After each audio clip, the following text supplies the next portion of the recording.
Boa tarde, crianças do quinto ano. Estamos aqui mais um dia para a gente dar continuidade ao nosso trabalho. E hoje nós vamos ter aula de História, né?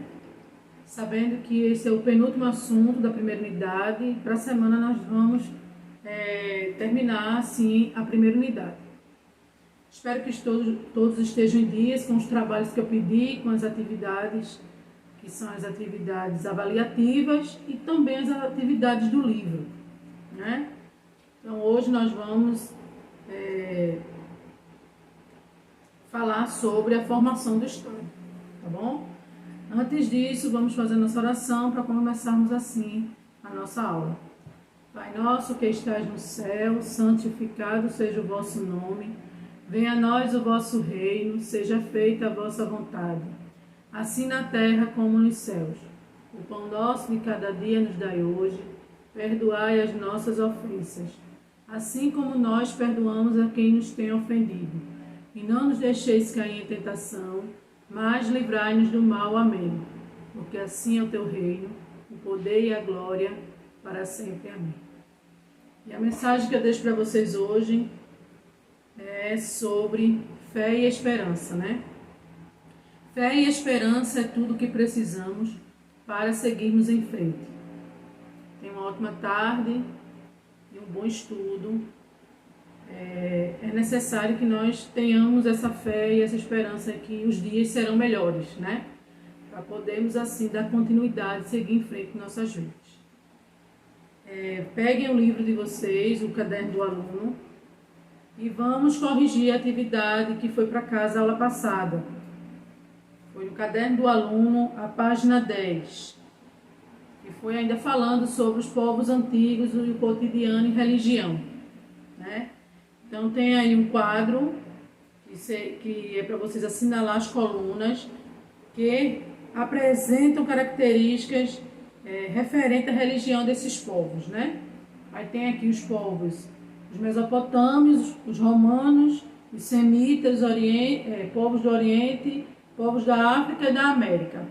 Então, relacionando aí as características e aos costumes religiosos, temos os mesopotâmios, eles são politeístas, ele tem um líder religioso e também a existência de um sacerdote. Os gregos romanos também são politeístas e tem um sacerdote para representar, um único sacerdote para representar como líder. Os povos semitas, eles são monoteístas e o líder religioso é ligado ao governo. Os povos do Oriente são politeístas e fazem culto aos antepassados. E também tem um sacerdote existente, a existência de um único sacerdote. Os africanos, na mesma linha, né? Eles são polietistas, cultuam os antepassados e a existência de sacerdotes. E os americanos também são politeístas, cultuam os antepassados e a existência de sacerdotes. Na letra B, de acordo aí com as características aqui citadas, vocês vão escolher 2 desses povos para escrever um pequeno resumo aí, pessoal, sobre esses costumes e esses povos aqui estudados, certo? Aí hoje nós vamos falar sobre a formação do Estado. Mas antes disso, eu gostaria que vocês vissem um videozinho que eu trouxe para vocês falando sobre o que é o Estado.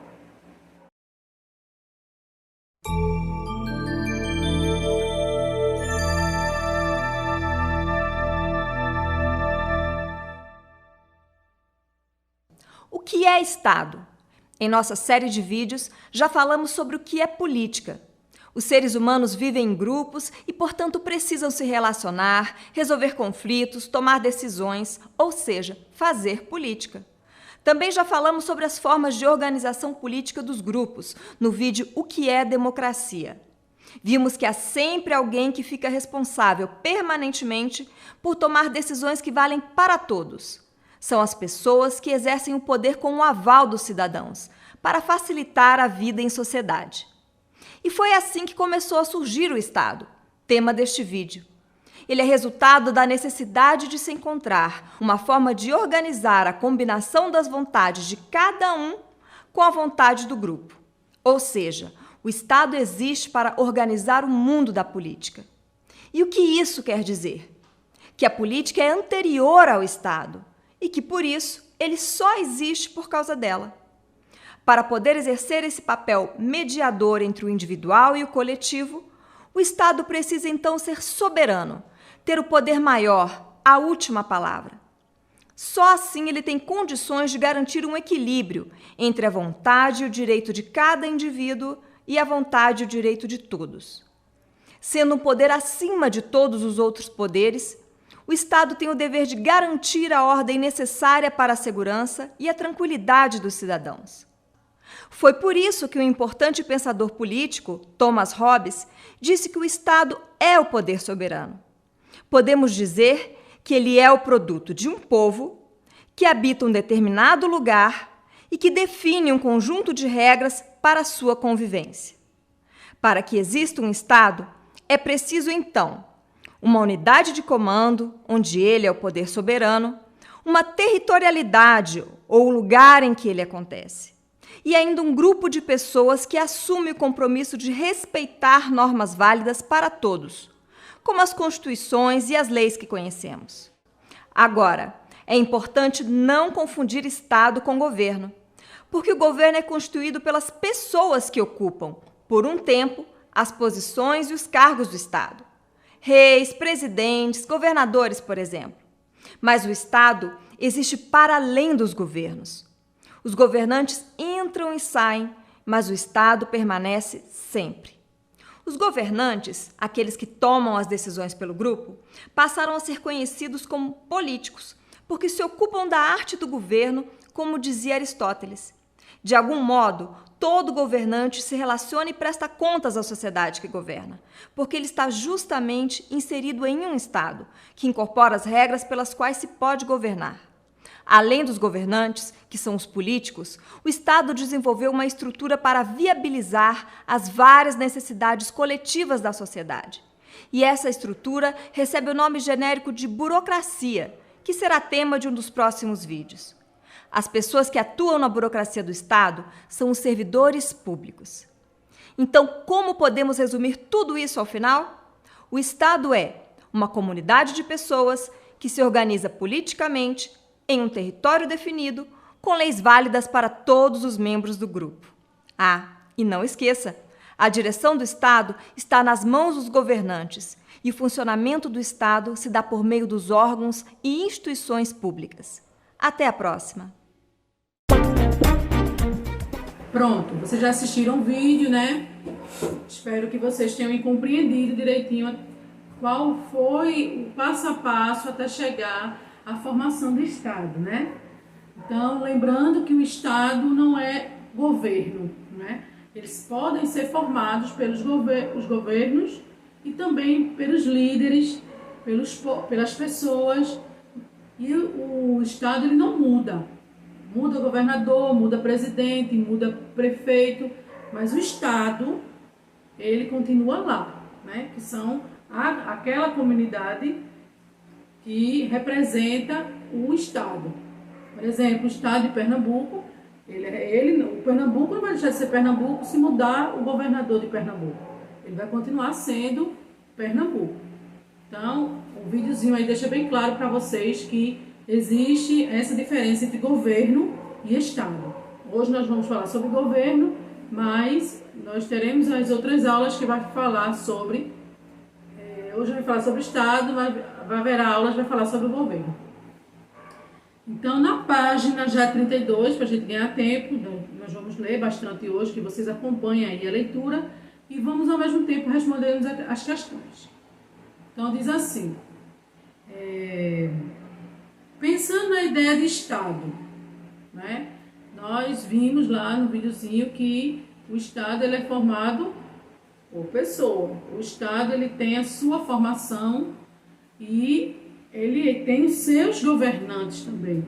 Tem as suas lideranças e também tem os suas ordens, né? Então, as ordens elas têm que ser legais, ou seja, existem leis que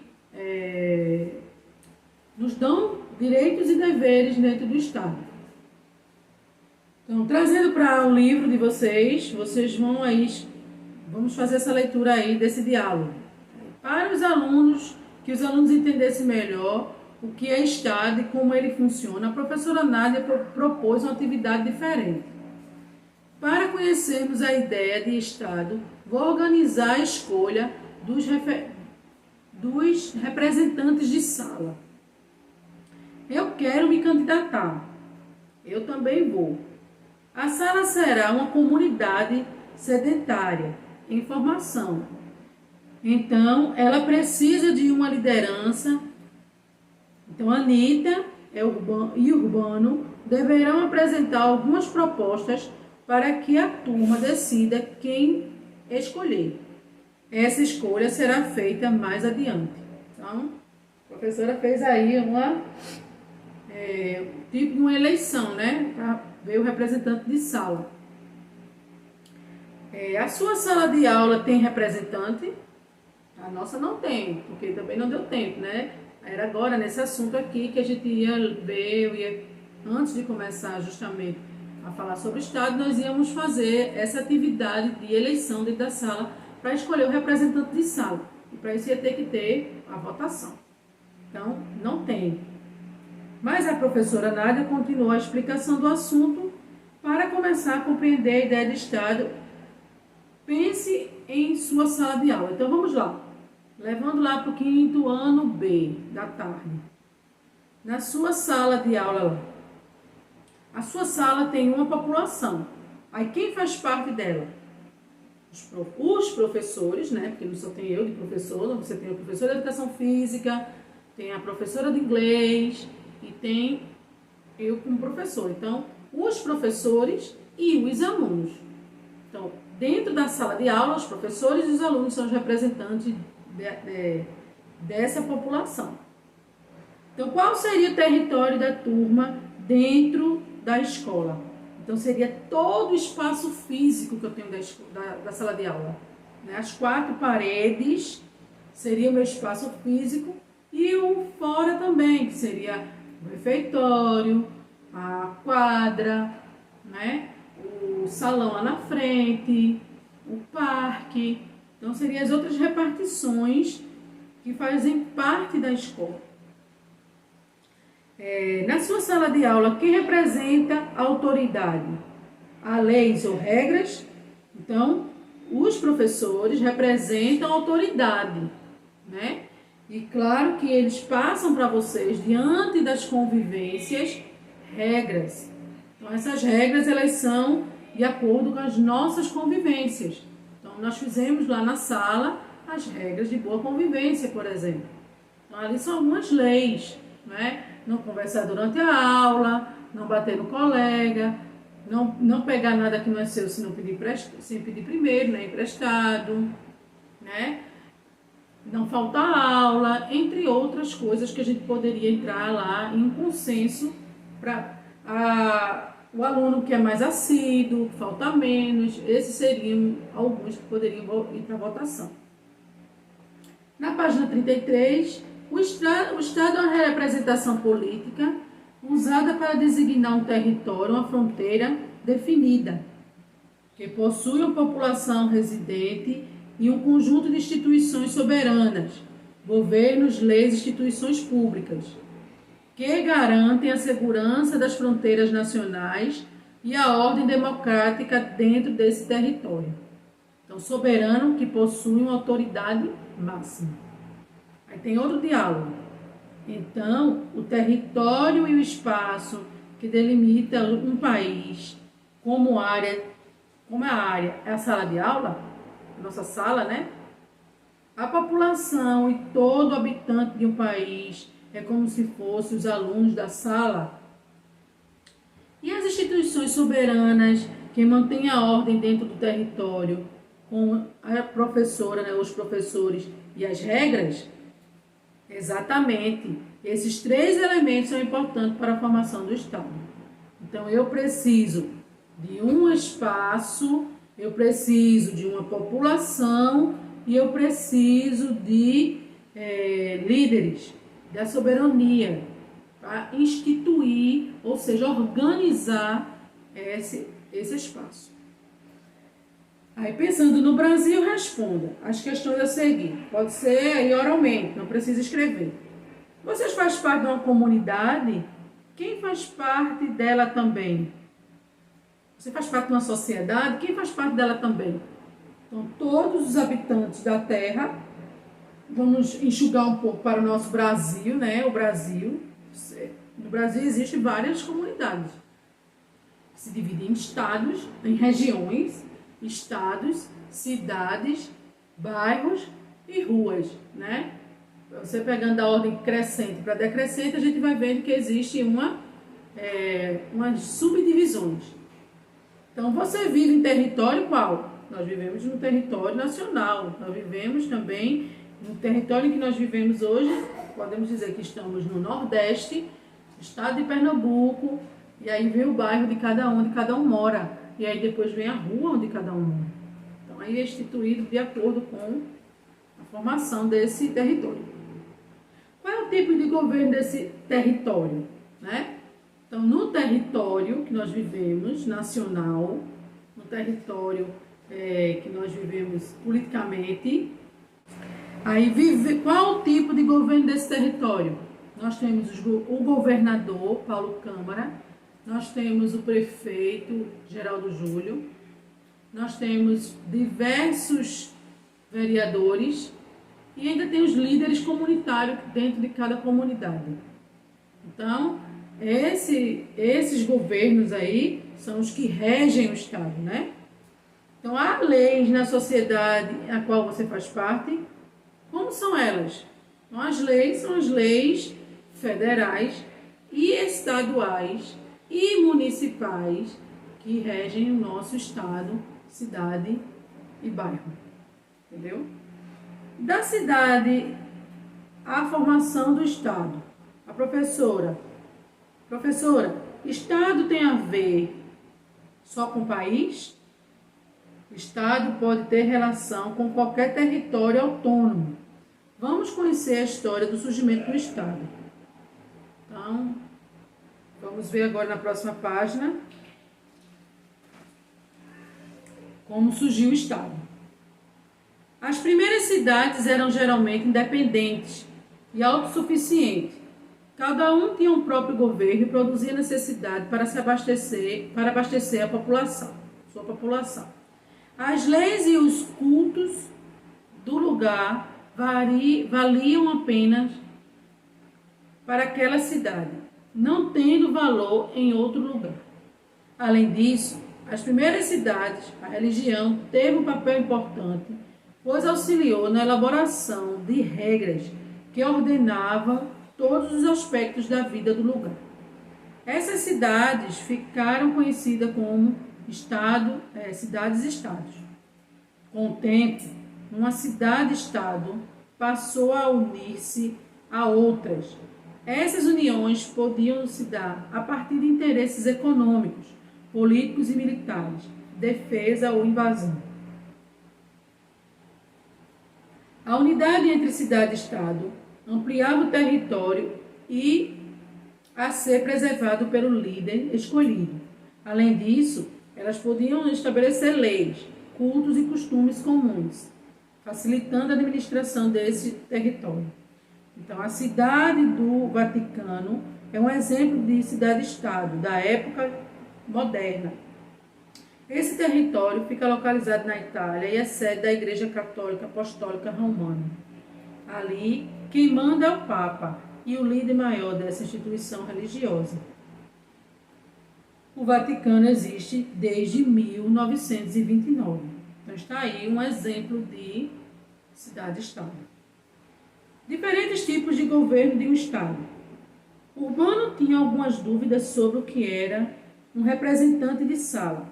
Por isso, perguntou à professora se ele seria mais parecido com um rei ou com um presidente. Em sua opinião, o representante de sala pode ser comparado a um rei ou ou um presidente? Acredito que não, né? Porque um representante de sala, ele vai ser uma pessoa que vai representar a sala de acordo com o bem comum da sala, né? Vai ser uma coisa democrática. O rei, não, ele quem estabelecia as leis, o próprio rei. Ele não era regido por ninguém. E o presidente, ele tem um pouco de, vamos dizer, semelhança com o representante de sala, mas não muito. Porque o presidente, ele vai precisar criar leis, ele vai precisar assinar termos de responsabilidades, que no caso, um representante de turma não precisa, né? Então, ele foi muito além aí no pensamento. Aí a professora Nádia explicou que um representante de sala é mais parecido com o presidente, como eu falei, né? Então, ele organizou esse quadro com todos os interesses, para que todos entendessem melhor cada uma forma de governo. Então, isso aí tem o que é um governo monárquico, regido por lei, uma república, presidencialismo, e monárquico, e era antes da Constituição, o Brasil mesmo já foi monarquia, antes de existir. Marechal Deodoro da Fonseca foi o primeiro representante da República. Não, antes dele eram reis, né, eram os Dom Pedros, Pedro I, Dom Pedro II. Então, houve essa transição aí, né? Então, a monarquia, digamos que tenha um parecimento com o parlamentarismo e também a monarquia constitucionalista. Então, tivemos dois tipos de governo parecidos na época, onde eles eram regidos por serem reis, eles quem regiam, instituíam e regiam as próprias leis. O nono quesito, após a leitura do quadro acima, como você classifica o governo do Brasil? Então, nem precisa ler tudo para você saber que o Brasil é república. O Brasil atual, hoje, existente, ele é um Brasil republicano, né? Desde 1889, quando houve o grito da independência, o Marechal Deodoro da Fonseca, ele declarou que o Brasil seria, a partir daquele momento, república, deixando de ser monarquia. Até as datas de hoje, nós, cidadãos, é quem colocamos, através da votação, os novos presidentes a cada 4 anos. Na próxima página tem, falando nisso, sociedade de leis, sociedades de costumes. Então tem aqui uma cartinha, né, uma chamadinha aí, falando sobre leis, que diz assim: muito tempo atrás, antes de haver leis escritas, as sociedades seguiam regras estabelecidas por costumes e tradição. Estes surgiram a partir de situações cotidianas ou de práticas religiosas e, geralmente, eram passadas de geração para geração por meio de tradições orais. No mundo atual, há grupos que mantêm suas sociedades por meio de normas fundadas com costumes e tradições, como os povos indígenas. Entre os Ticuna, povo indígena do Amazônia, por exemplo, é costume que apenas os homens confeccionem as máscaras utilizadas nos rituais religiosos da tribo. Ainda hoje, mantemos alguns costumes e hábitos não escritos que são bem antigos. Estes são presentes em nosso cotidiano. Aí tem aí, primeiro, as leis escritas e as leis estabelecidas pelos costumes podem ter a mesma importância? Por quê? Então, é importante que as leis sejam organizadas para a vida na sociedade, né? Então, não importa o tipo de a sociedade, não importa se é periferia, não importa se é pessoas de classe alta, classe média, o importante é que devem ser seguidas leis. né, e organização para que essa sociedade não venha a virar uma baderna.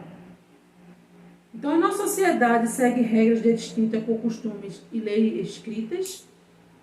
Então, existem essas duas formas. Tem a função de estabelecer ordem no convívio do grupo social. Então, existem regras estabelecidas pelo Estado e existem regras de convivência que são estabelecidas por nós, por exemplo. Então, por exemplo, eu moro no condomínio e eu vou dizer lá quais são, o que é proibido, por exemplo, cachorro que faça cocô lá no gramado. Então, o proprietário do cachorrinho, quando for passear com ele, deve levar uma sacolinha e coletar as fezes do animal para não deixar lá exposta. Estou falando de uma regra aí que pode ser de acordo, escrita pelo síndico do prédio. Um exemplo. Então, elas podem ser costumes, podem ser escritos, né? Você conhece algum costume não escrito e que seja seguido pelas pessoas da sua convivência? Quais? Aí é pessoal, né? Vocês vão identificar se dentro da sociedade que você vive existem alguns costumes que são passados de pai para filho, por exemplo, que estão até hoje. Aí a página 37. A democracia e o Estado contemporâneo. A professora Nádia retomou a pergunta da classe anterior sobre as características do Estado no lugar em que os alunos vivem. O Urbano então respondeu: hoje em dia, nosso país é uma república. Escolhemos nossos representantes por meio do voto e de maneira democrática. Isso mesmo, Urbano. Foi um longo caminho até chegarmos a essa forma de governo. Vamos conversar sobre isso? Até já dei uma pautinha sobre isso aí, né? Então, para você, o que significa democracia? A democracia vem do grego, que significa poder ou governo do povo. Ou governo do povo. A democracia surgiu na Grécia Antiga, por volta de 510 a.C., há mais de 2.500 anos, quando os cidadãos passavam a reunir-se na Ágora, uma espécie de praça pública para discutir questões de interesse da comunidade e participar diretamente das decisões públicas. Então, hoje, nós também somos democráticos, mas a democracia nasceu há muitos anos atrás. Grandes sábios, estudiosos e socialistas da época, antes de Cristo, eles já se reuniam para participar de tudo que havia lá no Estado. Página 38. Nos primeiros tempos da democracia, apesar de haver leis que garantissem direitos à população, a sociedade ainda não era totalmente democrática. Na sociedade havia grupos sociais que não tinham direitos nem possibilidade de participar das decisões.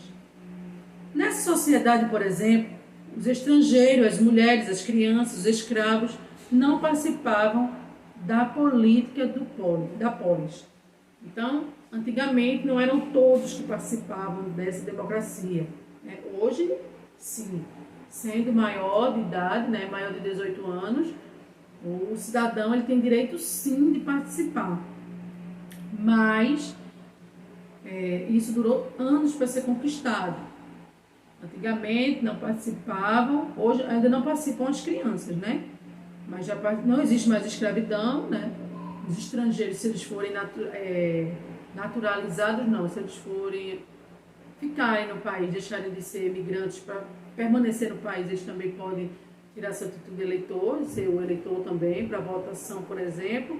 As mulheres e os jovens, né, a partir de 18 anos, escravos não tem mais, porque nós não vivemos mais na escravatura. Então, hoje não existe mais polis. Existem lugares que nós vamos e depositamos na urna o nosso voto, né? Na sociedade atual, a participação de todas nas decisões da cidade, ao longo de mais de 2.500 anos, Desde o surgimento da democracia, as sociedades transformaram seus modelos de governo e organização em leis que garantissem sistemas cada vez mais democráticos, com a participação política de muitos grupos sociais. Nos estados contemporâneos, as constituições são resultado de eventos históricos significativos, como revoluções, guerras, manifestações, lutas políticas, etc., que permitiram a conquista dos direitos por grupos que eram organizados pela sociedade. Então aí nós podemos lembrar que existiram os grupos de movimentos sociais, né? Quando não existia, hoje a gente pode até falar que existem os protestos também, é um movimento de rua. Mas os movimentos sociais deram pontapé para que a sociedade se organizasse para correr em busca dos seus direitos. Então, quais os eventos foram para a formação do Estado democráticos na atualidade? Então, vocês vejam que nessa atualidade, aí diz assim, converse com o adulto da sua casa ou anote a resposta nas linhas e depois compartilhe a anotação conosco. Então é importante a democracia hoje porque temos o direito de ir, de vir, de escolher, de tirar, de colocar o governante, né?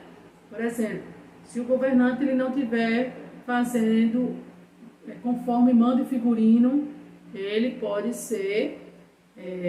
pode haver um impeachment, né? E tirar ele lá do comando. E não pode ficar mais regendo o Estado ou até país. Isso pode ser questões também políticas, questões de honestidade, questões de trabalho e uma série de coisas que podem levar a tirar essa pessoa do mandato lá, né? Integrando com língua portuguesa, tem aí, eu adorei ler os mitos e você. Aqui é falando só um pouco sobre os mitos, né? Que nós vimos. Aí tem aqui uma leitura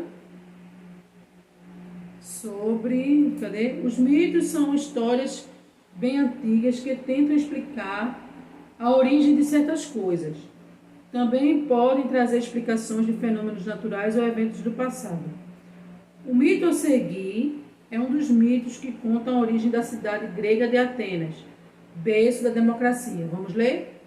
Há muito tempo, quando os antigos gregos ainda estavam organizando suas cidades, os habitantes de uma delas haviam construído uma cidade próspera, que despertou o interesse dos deuses.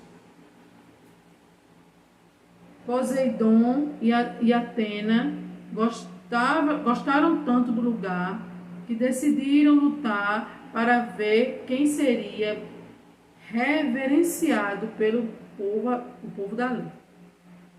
Erecteu, o rei local, então sugeriu aos deuses um modo mais pacífico para resolver o conflito, uma competição. Poseidon, o deus dos mares, foi o primeiro, espetou seu tridente no chão, e das montanhas ao redor da cidade surgiu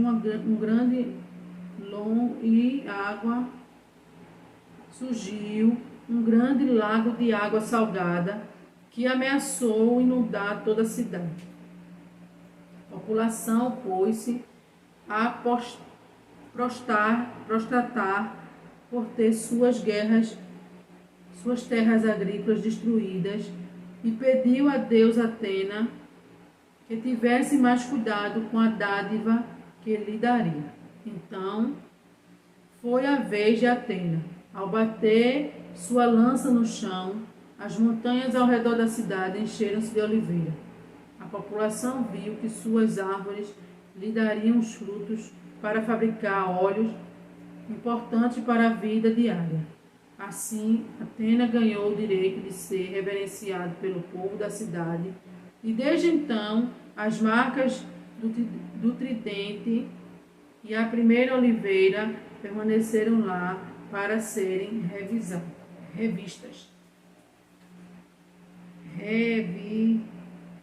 para serem visitadas.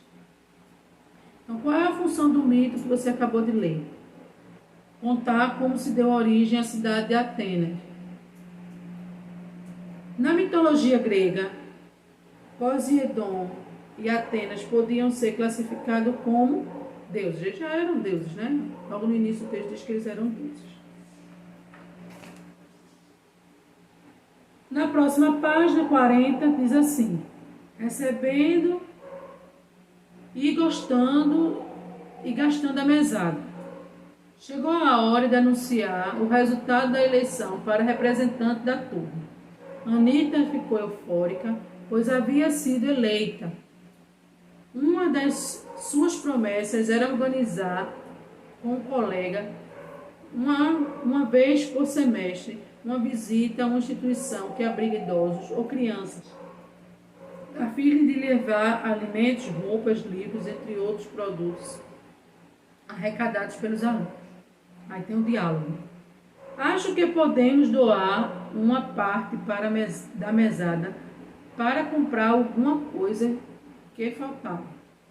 Xi, eu já gastei toda a minha mesada. Como assim, Emily?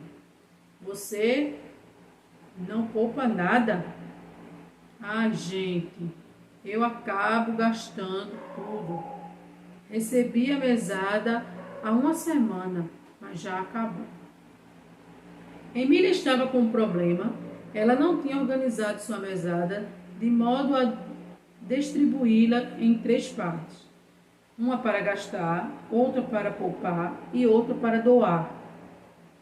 Por isso, não conseguiu contribuir. Primeiro, a mesada é uma quantia em dinheiro que se recebe para um período de um mês.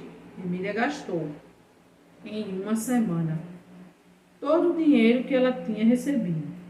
Ela ficará sem dinheiro por quantas semanas? Essa semana tem 4, se o mês tem 4 semanas, e ela gastou em uma, ela ficou 3 semanas sem dinheiro, né? 2.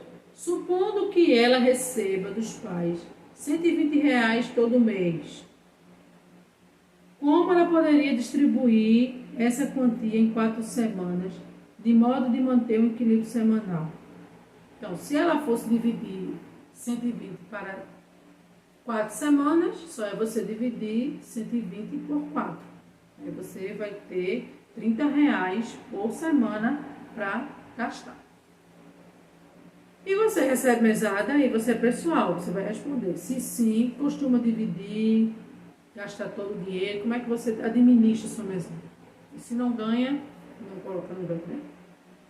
Se você recebesse uma mesada de R$120, como distribuiria a quantia de R$30 por semana, de modo de cumprir a cada uma das ações abaixo? Então, também é pessoal, você vai dizer aí quanto você gastaria, pouparia e doaria.